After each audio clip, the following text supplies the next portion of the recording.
Bonjour à toutes et à tous, soyez bienvenus sur le plateau de MetaShift, le média des transitions. On va parler une fois encore des biotechnologies avec un invité en la personne de Monsieur Henri Biespéré. Bonjour. Bonjour. Vous êtes deuxième vice-président de la FNSEA, célèbre FNSEA, et membre également du CESE. C'est ça. Voilà. Si je vous dis biotechnologie, comment est-ce que vous définiriez ça ? Ben, on définit ça comme toutes les sciences qui vont, et les nouvelles technologies qui vont accompagner l'amélioration génétique des plantes et puis l'amélioration des performances des animaux. Répondre aussi, et ça c'est important, à un certain nombre de problématiques, de difficultés auxquelles les agriculteurs sont confrontés. Les Français sont concernés aussi, bien sûr, quand il s'agit de produire de l'alimentation pour l'homme et puis pour l'animal. C'est finalement une source de solutions très importante. Ces biotechnologies, ça participe de l'éventail des technos pour produire plus efficacement, de manière aussi plus respectueuse de l'environnement. C'est important.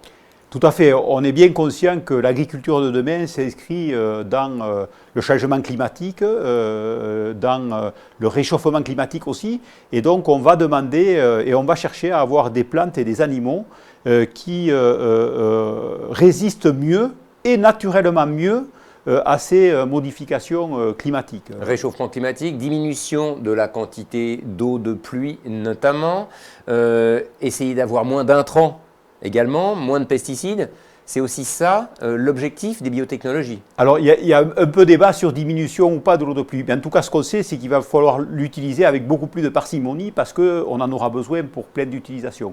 Et effectivement, on pense que grâce aux biotechnologies, en particulier à la recherche végétale, on pourra trouver des végétaux qui font les mêmes rendements parce qu'il faut garder quand même, on ne peut pas parler de sécurité alimentaire, avoir de souveraineté alimentaire et de dire on va se contenter d'une moindre performance des plantes. Donc on aura l'agriculteur, c'est aussi un exploitant agricole qui a une activité, une entreprise.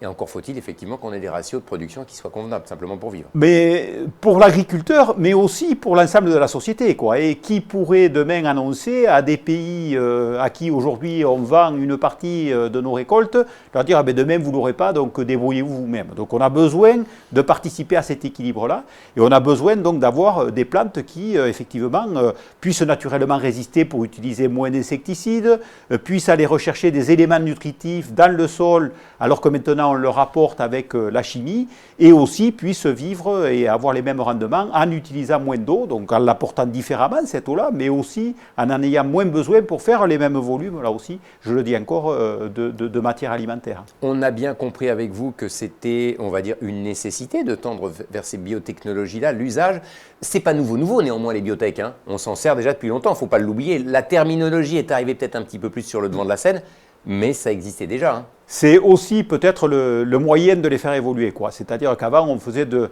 la sélection naturelle avec des croisements. Aujourd'hui, on utilise beaucoup d'outils numériques, beaucoup de recherches sur le génome, en allant détecter directement quels gènes peuvent être intéressants et en faisant en sorte qu'on puisse l'introduire dans des plantes nouvelles, sans utiliser ce qui avait été, les pratiques qui avaient été mises en œuvre pour les OGM. Donc on est bien avec des pratiques douces et en évitant la dissémination dans la nature. Vous avez prononcé un mot qui fait peur, évidemment, les OGM, on fait l'association, on se dit c'est la même chose. En tout cas, il faut faire une chose est sûre, de la pédagogie pour expliquer ce que sont les biotechnologies, appliquées à l'agriculture notamment, pour mieux faire comprendre le fait que ce soit une nécessité. Tout à fait, je crois que c'est l'enjeu de demain, quoi. La technique, on sait la faire, les scientifiques, on les a, on a les bons cerveaux, les financements, ils sont petit à petit mis en œuvre. Le débat, c'est un débat sociétal et en lien avec mon rôle au CESE, c'est bien d'avoir ce débat clair avec la société. Alors il y aura toujours une équipe d'irréductibles qui vont marteler que toute modification c'est de l'OGM, mais on a besoin après avec le reste de la société d'aller expliquer, et les chercheurs, moi je trouve, ne s'expriment pas suffisamment souvent pour expliquer qu'ils essaient de faire et d'accélérer ce que faisait la nature toute seule autrefois. Ce qu'on essaye d'expliquer notamment sur MetaShift tout au long de nos rencontres. Dernière chose, évidemment, il y a un aspect législatif, réglementaire, au niveau français, au niveau européen, qui pour l'instant, allez, on va dire est un peu un point de blocage, c'est-à-dire que les biotechnologies appliquées à l'agriculture notamment on ne peut pas vraiment travailler comme il faut, avancer comme il faut, alors que d'autres pays le font avec beaucoup plus d'aisance et beaucoup plus de liberté réglementaire.